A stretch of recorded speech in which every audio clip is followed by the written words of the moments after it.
Hey there, this is the one Boom, and I decided to play some Modern Warfare 2 multiplayer on the 360. A completely impulsive decision. I didn't do very well, but I thought I'd use the gameplay I gathered while playing, and then just discuss my thoughts about Modern Warfare 2. Because being relevant's for chumps.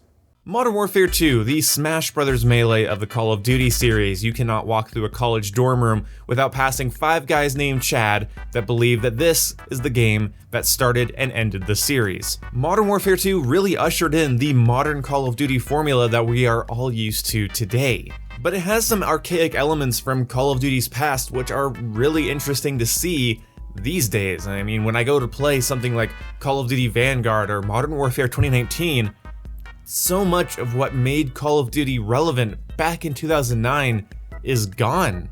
Yeah, you still have the snappy gunplay. In fact, I think gunplay and movement and all of that speed is just better now than it used to be. And after 10 years, yeah, I would sure hope so. I know it's kind of cheating to go back 10 years and then say, look guys, Call of Duty has changed, but playing these older Call of Duty games, whether it's Modern Warfare 2 or 3, Black Ops 1, Black Ops 2, it's hard to ignore how many drastic changes the franchise has gone through. But sticking with Modern Warfare 2, god, my gameplay was terrible. The aim assist felt way stronger than I ever remembered it being. On top of that, hit detection was shoddy and movement felt clunkier, way more clunky than I remember. And the visibility suffers as it bounces between terrible resolution and mediocre at best color palette on most maps. It really ends up hurting the experience, and I didn't expect that to be the case, because when I think of Modern Warfare 2, I think of maps like Quarry or Terminal, but of course, not every map is Quarry or Terminal. There are plenty of maps that just make it hard to see people, at least for me. Maybe I'm blind, but I don't know, I didn't see myself as somebody who's just a slave to the modern conveniences of modern Call of Duty. But Modern Warfare 2, while it will always hold a special place in my heart, didn't age well, frankly, and it's kind of easy to see why. However, I did find it funny that certain Call of Duty games recently have been lambasted for having large maps, bad visibility, and an emphasis on tactical military realism, or tactical aesthetics. But that's really all Modern Warfare 2 was attempting to be. MW2 has a fair amount of haze and blur and grime and grit, a lot of messy maps with messy backgrounds and destroyed cover everywhere that can make it hard to pick out targets, very fast killing weapons, a very tactical aesthetic, and then you have really messy, complicated maps. You see, after my play session the next day, I did do a live stream where I just talked about Modern Warfare 2 maps. Yep, it was about 3.5 hours of me going through every default map in Modern Warfare 2, and it was quite an enjoyable experience. It was fun reminiscing over the maps and talking with you guys about them, but it really did stick out to me how many Modern Warfare 2 maps are complicated for the sake of being complicated.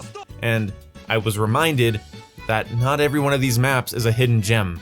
Again, they're complicated for the sake of being complicated. They're messy, they're hard to pick out targets on, and with the fast time to kill and the amount of ways you can camp in this game, it is a wonder why people didn't see these design elements mirrored in Modern Warfare 2019, or at least Infinity Ward's attempt to bring back that Modern Warfare 2 feel. Now, of course, part of the Modern Warfare 2 feel is a fair amount of its noob-friendly mechanics and pub stomper-friendly mechanics. The kill streak system in this game is designed for a pub stomper to pin you in your spawn and make you want to leave the game, whereas the death streak system and many of the perks feel designed to help new players get easy kills and easy quad feeds with noob tubes and garbage of the sort. One of the things that does make a massive difference in Modern Warfare 2 compared to something like Modern Warfare 2019 is that unsuppressed fire shows up on the minimap and suppressors hurt your damage range. This is something that, in my opinion, just needs to be a staple of Call of Duty. I don't really care about realism at this point. Your options in Call of Duty should be, and I think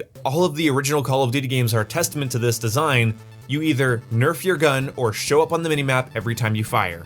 And the cold-blooded perk that hides you off the UAV is in tier 2, the same tier as stopping power. So if you want to hide off the minimap when you fire, use a suppressor, it nerfs your range. If you want to hide off the minimap when there's a UAV up, use cold-blooded. You can't use stopping power now. So you can nerf your gun twice, run marathon and ninja, and run around completely silent and not show up on the minimap when you fire or when there's the UAV, but your gun does a lot less damage and has less range. So That's kinda cool. It's not how I would implement things. I don't like damage modifiers in Call of Duty games being attached to perks or really attachments or field upgrades. I don't like damage modifiers just being thrown onto weapons unless it's FMJ and it only works through surfaces. But even though I was getting my ass kicked in these matches, I found myself loving an aspect of Modern Warfare 2 that I've always loved. Despite its clunk and hit detection and weird aim assist, there's something I will always keep Modern Warfare 2 installed because of. The variety. Yeah, you can go ahead and click away now because I've said this so many times, but classic Call of Duty was really good at bringing in variety, where each map plays differently. They have drastically different layouts and playstyles associated with them.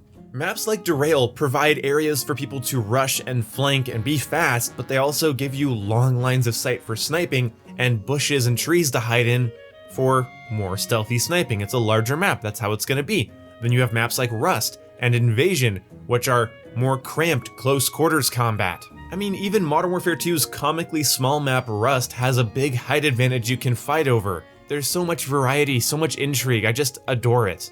As a kid, it really felt like I could play however I wanted, and it felt realistic in that sense. Not like tactically, immersively realistic, not like a milsim, but that these maps weren't just video game levels or video game maps, they felt like places, and that your ability to navigate them was going to dictate your success, your ability to adapt to them and to adjust to the different elevated areas, to different playstyles that are going to be going on simultaneously. You're gonna have snipers and rushers and rats and aggressive players all running around all at once trying to have their own fun, and the game really allowed for that. And this was before everybody and their mother was into the Twitch scene and the pro scene, and before Call of Duty became the sweaty game it is today. It was before skill-based matchmaking was what it is today. It was back when most of the people you were playing against had a wireless controller and a one-ear chat headset and a big screen TV, or a little boob tube. You know, you fought people on boob tubes back then.